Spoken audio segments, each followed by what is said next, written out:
What's up, y'all? It's S2K, and Summer Games Fest just came and went. Among the things shown were the Mortal Kombat gameplay and release date, the sequel to Spider-Man PS4's release date, a new Prince of Persia is looking to take on the classic route, and a certain game that caught my eye. Squirrel with the gun looks wild as fuck. Sonic Superstars was revealed and I was absolutely impressed. Not only is it a brand new game, but it introduces 4-player local co-op, new stages, as well as having Tee Lopes back on the track. Not only is it shaping up to be a good game, but this is also long awaited, and by that, I mean over a decade. I know Frontiers dropped last year in Mania in 2017, and Sega's been making promises that they're going to be putting in more effort with the future of Sonic, and just based off these two games, it seems like they're holding on to that promise so far. Outside of my genuine excitement for this game, it feels like it's more than just a spectacle or nostalgic cash grab. It nearly feels as if we're finally being heard after long periods of being experimental. So in this video, I'm going to try to explain why Sonic Superstars just might be important for the Sonic fan base. So obviously, for the sake of this video, y'all gonna need some context, and I'm only going to be bringing up the mainline games to keep things simplistic, so I don't have to bring up the characters lost in the classic era. Sonic made his debut in 1991 in the game simply titled Sonic the Hedgehog. This game would be so popular that it spawned more games. Sonic 2 introduced Tails, with 3 introducing Knuckles, and CD introducing Amy and Metal Sonic. These games would be popular for their upbeat music, colorful stages, and physics being the primary source for gaining speed, and thus these games would be dubbed the Classic Era. And with that established, let's talk about the modern era. The modern era is where things started getting a little shaky for blue folks. The whole cast would get redesigns, the games would aim for more mature tones, such as child murder, mass genocide, possessions of lethal weapons, and straight up bestiality. All sponsored by Crush 40. While not every game may have been a banger this era, the growing pains were as clear as crystal, and this would be the time where the series mainstays start to form. Things like Boost Formula, Homing Attack, characters like Silver, Baby the Cat, the Child, and even random ass breakdancing would all give the modern era a bit more identity. These changes were things that would further divide the Sonic fan base, even causing major debates of which formula is better. But then 2011 came around and we would get one of the most iconic Sonic titles of all time.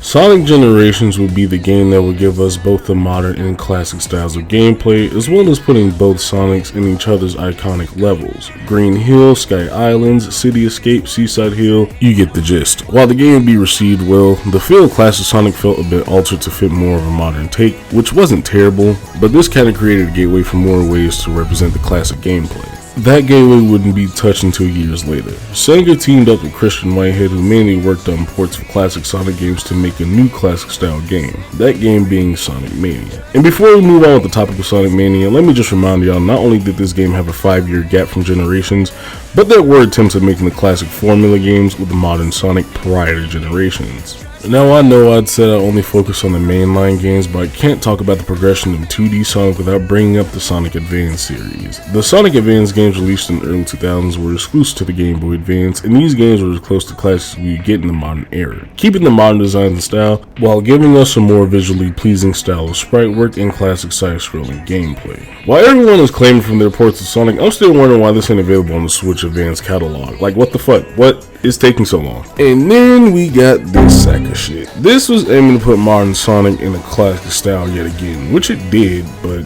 it just did it wrong. Sonic 4 is an example of a cash grab. Big emphasis on nostalgia, little on gameplay, and everything else. What can I say about 4 that ain't already been said already? The music was ass, the graphics like everything got licked on, and the gameplay tried to mix modern with classic, which don't sound too bad, but it was poorly executed here. I only played the demo as a kid, and even still, I fucking hated it. So in order, we have the classic era titles, then the Advance series, this bullshit, Generations, and now we could talk about Mania. Sonic Mania focused on classic Sonic and how to kinda innovate it, all while trying to keep things familiar enough. The drop dash is introduced, giving speed runners the Infinity Gauntlet. Music was composed by Naofumi Hataya and Tee Lopes. And while I'm not familiar with Mr. Hataya's work, he's done music for Sonic Heroes as well as the Black Knight. And it wasn't until recently I've learned that Tee Lopes folks not only did music for Mania, but also did music for Shredder's Revenge. The game also had Knuckles and Tails as playable characters, even going as far as altering some levels to be Knuckles specific, and even adding DLC with Encore mode, letting you switch between two characters, and even bringing back Ray and Mighty after a year since their last playable appearance. As I've already stated, this was focused heavily on the classic series and did great at doing so, and to expand the cast of playable characters was also a great call.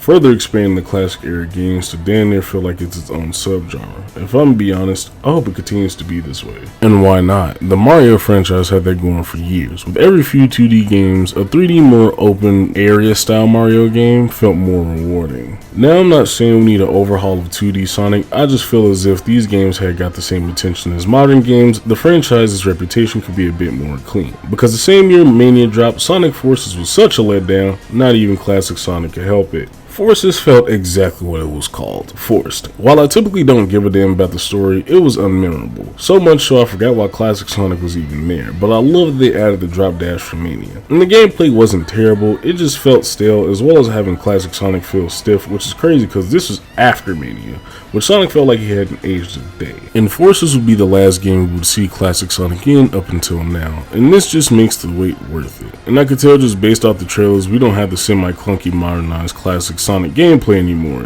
This game is doing exactly what it needs to do, and that's bringing in the classic era on a full scale. New 3D models for each character and new stages, all while retaining classic gameplay, is something I would have expected shortly after Generations, but seeing Superstars evolve this version of Sonic not only gets me hype, but also makes me have hope for the future of games. I do genuinely love the Sonic franchise for fast-paced platforming, and while implementing it in 3D environments over the years has been semi-consistent, I think it's always nice to go back to the source of the series and keep things simplistic and enjoyable. At the end of the day, having Sonic in the spotlight regardless of era is always great, and seeing the franchise get the treatment it deserves is better. And while people always question the direction the franchise will go with each new release, seeing Superstars released the year after Frontiers is not only showing promise, but also balance. And with that said, I hope this game don't flop, because after learning that we could have had Sonic Mania 2 puts double the expectation on this game. And if it fails, I'm gonna go up to Sega HQ and spin dash that ass.